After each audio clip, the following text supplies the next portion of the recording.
Apple Pies and Other Amends by ToEatAPeach. Read by Ella Bella. Chapter 2. She didn't really mean for Ron to be the beginning, but soon enough she realizes that he is. It's not until she's brought a basil and strawberry sponge cake to Neville Longbottom and his new girlfriend Hannah Abbott, a dozen rhubarb hand pies to Luna and Xenophilius Lovegood, and another basket of ganache-covered muffins to Dean and Seamus, that Hermione admits to herself what she's actually doing. She's making a thing of this. She's intentionally, methodically visiting everyone who fought and suffered in the damned war. Anyone who lost someone or was hurt or had to hurt someone else. Anyone who served a cause they believed in or didn't and survived. It's a veritable PTSD tour. With pastries and hand-skimmed clotted cream. And she has no idea why she's doing it, but it's becoming very apparent that she is. So she admits that much to herself, the existence of a PTSD pastry tour, and then refuses to think any further about its meaning or how long it will last or why cooking seems so central to the mission. Her work at the ministry keeps her more than busy during the week, so the pastry visits are relegated to Saturdays. Each Saturday brings a new visit or two and just as many new confections. After Dean and Seamus, Hermione visits Andromeda Tonks. For the old witch, it's banana pudding and whipped cream trifle, topped with homemade vanilla wafers that Teddy Lupin picks off one by one to pop into his tiny mouth. Next, Kingsley Shacklebolt and his new wife devour an entire orange blossom honey cake, decorated with candied rose petals in the shape of a heart. Lavender Brown and Pavati Patil share a flat and therefore an offering of mango lassi ice cream, which scoops nicely onto dried lavender biscotti. Lavender particularly likes the ice cream, which, she says, feels cool against the still healing werewolf bite on her throat. Padma, unfortunately, gets a smaller version of the dish the next week, and Hermione assuages her own guilt with the fact that the twins always seem to have the same taste in boys and desserts. Lee Jordan gets a platter of Turkish delight, Ernie Macmillan a tray of fudge, and Cho Chung a rich custard with freshly macerated blueberries. Hermione presents Dennis Creevy, who is still wan and listless when he opens the door of his parents' house, with a warm, gooey banoffee pie that smells so rich, even its container, that the boy actually giggles. Katie Bell, Terry Booth, Michael Corner, Anthony Goldstein.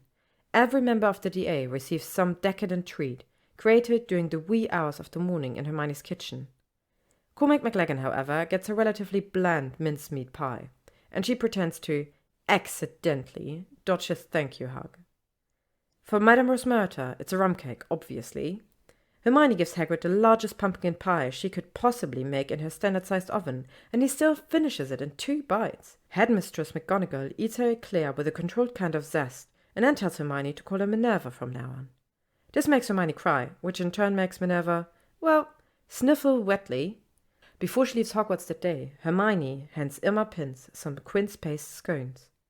And finally, she leaves a note on a plate of Earl Grey-infused biscuits at the door of Sybil Trelawney's empty classroom, thanking all the gods she's ever read about that the divination professor did not foresee that afternoon's visitor. It's only after finishing with this litany of friends, each of whom is shifting into an acquaintance as adulthood approaches, that Hermione can stomach the harder visits. First, she portkeys to Bill and Fleur's lovely flat in Paris. The 3 of them spent the afternoon eating cardamom tea cakes and oogling Muggle ultrasound images that show the tiniest smudge of the first Weasley grandchild. In Romania with Charlie, Hermione is a chocolate-covered marshmallow on the run, darting from dragon pen to dragon pen and gasping aloud when he toasts his mallow in the fire from a Welsh green. Charlie's arm hair is singed and the chocolate has melted literally everywhere, but he claims it tastes better this way and she almost believes him. Her visit to Percy is far more perfunctory. An exchange of pleasantries and lemon-curd shortbread. A goodbye with a promise to chat soon, both of them knowing that what chat really means is saying hello from time to time in the ministry halls. Her day at the Burrow is probably the hardest. Hermione stays almost 12 hours, during which she, Molly, and Arthur cry into their assorted caramel bread pudding at various intervals. Harry and Ginny attend for a long while, as does Ron. It's the most relaxed she felt in his presence in months. The trip to the Weasley Wizard Wheezes is hard too, in a different way.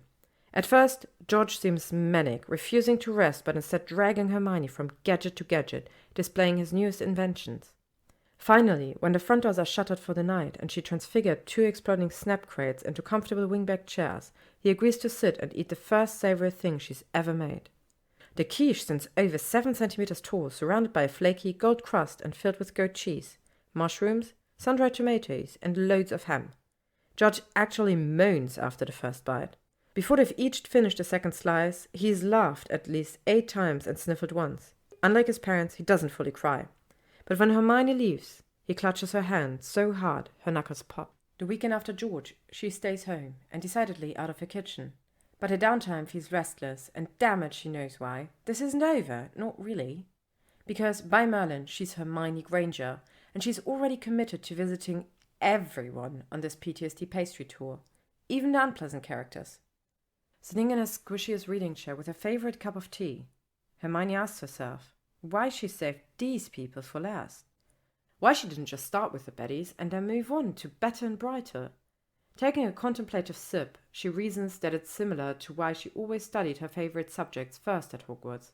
There's just more fun in the things that please you, even if those things are ancient runes or cathartic quasi-therapy sessions over tea-soaked sponge cakes. On the other hand, she might have waited because this next set of people will require more from her, if they willingly open their doors at all. They're basically pariahs in the brave new wizarding world, pariahs whose assets have been seized or parents jailed, who faced any number of other horrible consequences that come with being on the losing side of a war. Needless to say, these people will be work. Perhaps she needed the previous visits to mend her own heart before she attempted to soothe theirs.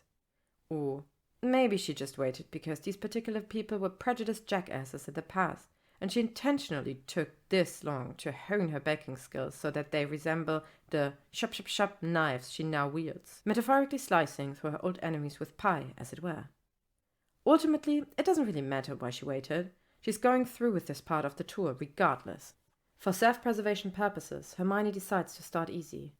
Marietta Edgecombe gets a jar of berry compote and a mumbled, "Sorry about those marks on your forehead," which admittedly is probably more than Marietta deserves, since she wasn't even at the final battle.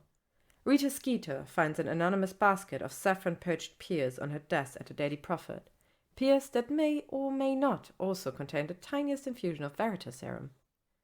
Next, one tucked very securely within reach, Hermione takes on Blaise Zabini and Theodore Nott. The first receives an apricot crostata, the other a tin of macarons. Both men are perfectly civil to her, if extremely confused. They each give a polite nod and uncomfortable acknowledgement of the treats. But in the most perplexing response to this tour yet, Theodore Nott actually invites her inside his near-empty manor for tea. He obviously has no idea why she's there, with pistachio macarons no less, but his impeccable pureblood breeding seems to override his better judgment, and so he sits through the first half of their ordeal looking utterly lost, making small talk, until Hermione finally takes pity on him and tells him why she's come. "PTSD?" he asked, obviously unfamiliar with the term. She explains it to him, and as she talks, understanding begins to dawn on his face. Then, to her surprise, Theodore Nott starts to talk as well. He tells her about his mother's accident when he was 5, and his crazy Death-Eater father, and his own refusal to take the mark. He tells her about his favorite food at Hogwarts, pistachio pudding, incidentally, and pick-up Quidditch matches over the Garden of Malfoy Manor when he was a child, and how he wishes everything could just go back to the way it was before. Hermione tells him that she agrees, so very much, but he can't go back. And maybe that will turn out to be a good thing someday. "Maybe," he says. "Maybe," she insists. You could knock Hermione down with a feather when Theodore Nott actually hugs her goodbye. But when he tells her that he'd like to grab a pin together, she believes him. They set a time for the upcoming Wednesday after work, and by Merlin he's there with Blaise and Pansy Parkinson in tow. As Hermione suspected, Pansy is all black silk and grey fur and toothy snarls. More often than not, any inroad Hermione makes with her is shortly followed by a feral "Piss off, Granger!" Despite all that, Hermione pulls out the rather large and only slightly ironically entitled box of peanut brittle that she'd been saving for Pansy. By the time the pins transition into tumblers of fire whiskey, Pansy has finished half the box of brittle herself. And when Hermione encounters her at Madame Markin's the following Sunday, Pansy manages a slight nod. It's not much, but Hermione knows that small head tilt probably took more effort on Pansy's part than all the piss-offs did, so it's not nothing either. Hermione waits 2 weeks before the next stop on a PTSD pastry tour, which requires less strength of will than she originally thought it would. Gregory Gould's flat is in a seedier part of Wizarding London, above a dingy apothecary and a place that sells a magically never-ending bucket of chips. Goyle answers on a sixth knock, pulling back the door only a few centimeters. Even through that small crack, Hermione can see that he's wearing track pants and a stained white tank, a far cry from his pressed Slytherin robes. She tries her very, very best not to grin. "What do you want?" he asks after an appropriately uncomfortable silence. She holds up a large parcel wrapped in black ribbon. "I've brought you a black forest cake. Black for your heart," she adds in her head. Goyle scowls, an expression that seems more uncertain than it does hateful. "Why?" "Well, I'm trying this whole thing, you see, reconciliation, through baked goods and sweets. It's kind of a thing." "Reckon what?" Hermione's about to explain as her father when another voice from inside the flat cuts her short. "Greg, who's there?" From around Gould's sizable bulk, Millicent Bulstrode peeks out with watery, suspicion-filled eyes. "What does she want?" Millicent addresses Goyle without taking those narrowed eyes off Hermione. Likewise, Goyle keeps his own gaze on Hermione as he lifts one massive shoulder in a non-committal shrug. "She said she wants reconcile." "Reconciliation," Hermione offers, lifting the box again, "and maybe healing in the form of chocolate cake." Millicent emits an unflattering, piggish snort, but she still reaches around Goyle, her flatmate, boyfriend, to take the cake out of Hermione's hands. "Consider us reconciled, then," she growls, before shoving Goyle out of the way and shutting the door in Hermione's face. After a beat, Hermione tells the splintered wood, "That actually went far better than I planned." Then, with a small giggle, she disapparates back to her own flat for a much-needed break. And take a break she does, for over 2 months. She doesn't sit idle during that time, however, and not just because it's already the Christmas holidays. In addition to working and shopping and spending time with her finally unobliviated parents, Hermione is busy practicing. Because Merlin knows, for her next and final visit, she's going to need to be prepared. It's during this time that she meets Harry and Ginny 4 times for dinner, Ron 3 times for tea at the office, and Theodore twice for after-work drinks. In her head he's become Theo now, and she introduces him to a handsome clerk named Eric from the ministry. After his and Eric's first date, Theo sends her a bottle of food-grade rosewater and a note that says, "Maybe you were right." Hermione also receives another, wholly unexpected note from Millicent Goyle, née Bulstrode, thanking her for the cake. Below Millicent's pert handwriting is a single sloppy scrawled line. "Best bloody thing I've ever eaten." These are all good things, very good things, but Hermione can't let them distract her from the task at hand. So, for 10 straight weeks, Hermione plows through every trick recipe she can find, from panna cotta to soufflé to baklava. She tries French delicacies and Indonesian desserts, and things that she can't even pronounce with a phonetic guide. By the time she feels fully prepared, she's confident she could apply for an internship as a pastry chef anywhere in the city. But on that morning of her final visit of the PTSD pastry tour, she doesn't fill her cake box with millefeuilles, or Baumkuchen, or chestnut cream chopped Mont Blancs. Instead, she packs something far simpler. Something she suspects will be flung back into her face, possibly quite literally.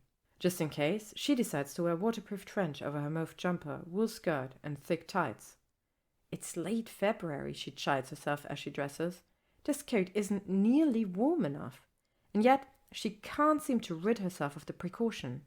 She wraps a bright purple scarf around her neck, takes 3 long, calming breaths over the cake box, and apparates somewhere she once hoped never to see again.